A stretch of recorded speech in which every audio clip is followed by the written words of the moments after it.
Hello, everyone. I decided to do my presentation on one of the most poignant South African anti apartheid activists and authors, Steve Biko, as well as his role in the Black consciousness movement and the impact of his book, I Write What I Like.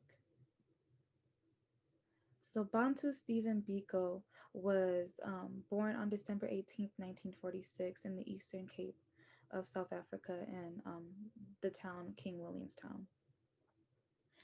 He was born into a poor Xhosa family and eventually grew up to become this South African anti apartheid activist and African nationalist and African socialist. In 1966, while studying medicine, he joined the National Union of South African Students, um, also known as NUSAS, which was a liberal anti-apartheid organization. However, Biko was like really frustrated with the fact that NUSAS was dominated by white liberals rather than the black South African students that were, the most affected by apartheid. He felt like while like the white students were well intentioned, they failed to comprehend the black experience, which often and often tried to police the way in which black students fought for their liberation. So with that being said, he formed SASO in 1968, which was the all black student all black South African student organization. My bad. And in 1972, Biko was one of the founders of the Black People's Convention, which is an umbrella organization of Black consciousness groups. Um, he's also most famously known for being the author of I Write What I Like, which was published in 1978. I strongly believe that, like, in order to better understand the incredible importance of Steve Biko and the Black consciousness movement, we must first acknowledge and examine the times in which he was living and the extensive history that exists prior to that. Um, the European colonization of South Africa began officially in 1652, but we do know that the Dutch would often trade and negotiate with different African monarchs and different kings from in different ethnic groups. And like I said, European colonization officially began in 1652, starting with the Dutch and then later on with the English.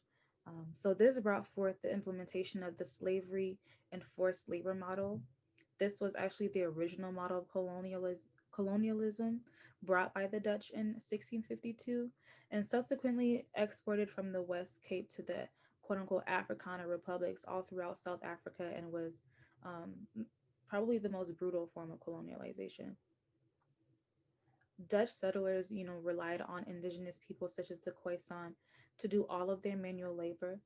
Um, this was the first instance of Black South Africans being forced into servitude by the hands of white European settlers, and that there will be a long line of that to come throughout the years after this. So, although white minority rule and racial segregation based on white supremacy were already in existence in South Africa, with non-whites not having the rights to vote, and just several efforts being made to encourage segregation, the apartheid regime really intensified this sort of segregation with really harsh penalties for non-whites. Um, and thus legalizing this form of racism and segregation in 1948, and it was implemented by the minority white ruled South African Nationalist Party. Um, and under the apartheid regime, there was they enforced strict racial grouping. So Afrikaners were white Dutch descendants, and colors were non-whites, either mixed race or they were Javanese and or like Southeast Asian descendants. And Javanese and Southeast Asian descendants came as slaves to South Africa. Um, and then the natives were black or indigenous to the land. So under the apartheid regime, there was a lot of demonizing of Black South Africans and just dehumanizing and justification of eugenics, um, saying that like it was not like blacks were not meant to be in the same vicinity um as other races, and just like all races should be separate, and that white was the superior race. This resulted in like the forced removal of um, Black South Africans from their ancestral lands, um, and be forced into these ghettos, which were called townships. Um, and so when you think about how like blacks were stripped from their ancestral land and forced into impoverished communities, um, they were also not allowed to speak Bantu languages in public spaces because that was also prohibited and oftentimes illegal within schools. Um, so Black Africans were and all like South Africans at the time were forced to speak and learn and study in Afrikaans, which was a language derived from Dutch settlers in the 17th century. Um, so essentially, Black South Africans were stripped of almost everything, and in addition to this, taking place, those who spoke out against the apartheid regime were subjected to state sanctioned violence at the hands of the police. One of the many atrocities against Black South Africans that took place during apartheid was the Sharpeville massacre. Um, Essentially, this massacre happened in the Sharpeville Township in March 21st of 1960. Um, and it took place as a result of South African police forces opening fire on a crowd of 7,000 protesters. Um, Protesters were protesting past laws, and and under apartheid, you had to walk around with these different past laws, which are kind of like freedom papers. You couldn't be in certain areas at a certain time. You couldn't be in certain communities at all if you were black or if you were of a different race. If you were not white, you couldn't travel around South Africa freely.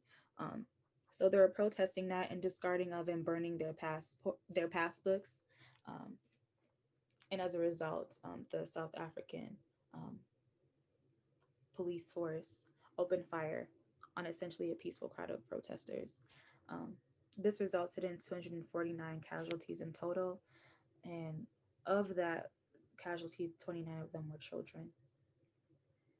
And as a result of this massacre, many activists were jailed or either forced into exile or like banned, meaning they were confined to one specific township and they could not travel freely at all to organize, or even they were even assassinated.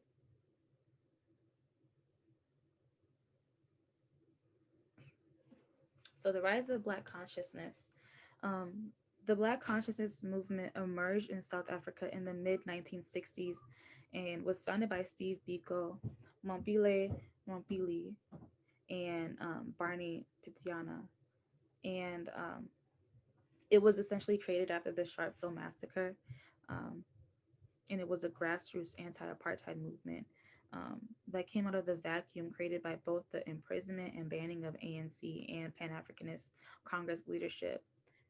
After this massacre took place, and leadership was just all over the place and strategically dismantled at the hands of the South African police force. Um, the BCM was created to encourage Black South Africans to recognize their inherent dignity and self-worth. It sought to liberate the minds of South Africans from the chains of self-hatred, colonial mentality, and internalized inferiority complexes. The movement emphasized the importance of Black self-awareness and held the belief that liberation is needed to take also needs to take place inwardly and internally inside the person who is seeking liberation. Um, this movement is also known for coining the term "Black is beautiful."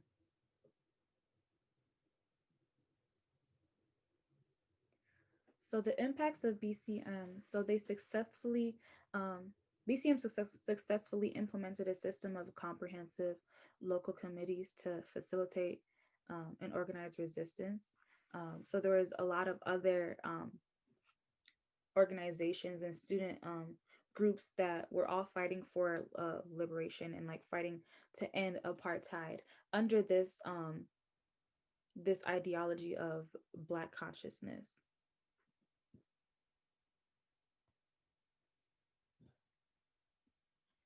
So, as a result of the BCM movement, um, it resulted in heightened security action taken against leaders and participants in the movement.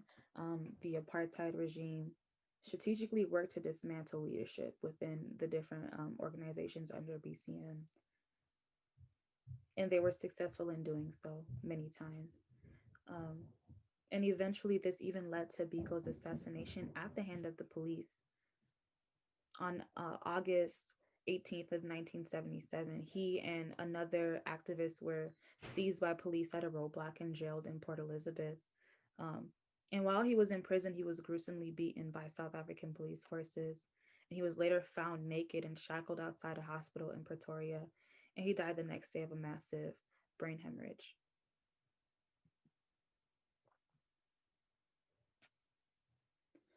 So I Write What I Like was Biko's um, collection of selected writings.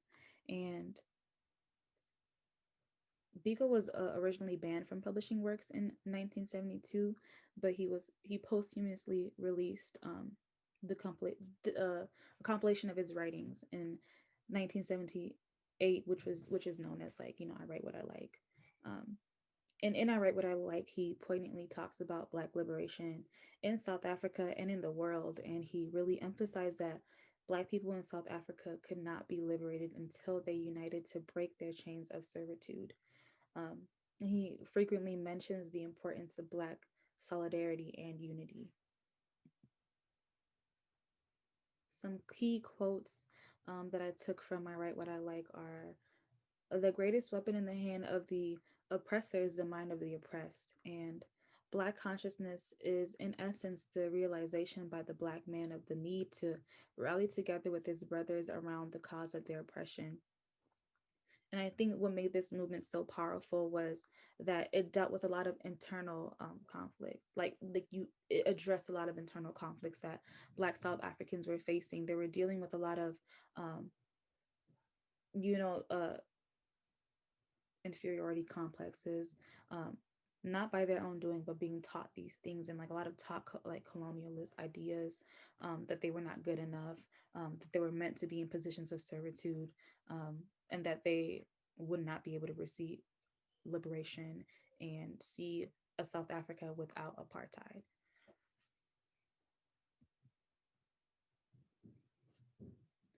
So Steve Biko's legacy has spanned it like through decades and generations, I would say now. Um, he has been named by Archbishop Desmond Tutu as the father of the Black consciousness movement. And his quotes and writings are always referred in reference when Black liberation and Pan Africanism is discussed. Despite his untimely death, the grassroots organizations that he established continue to expand all throughout South Africa, um, up until the end of apartheid. And that is my presentation.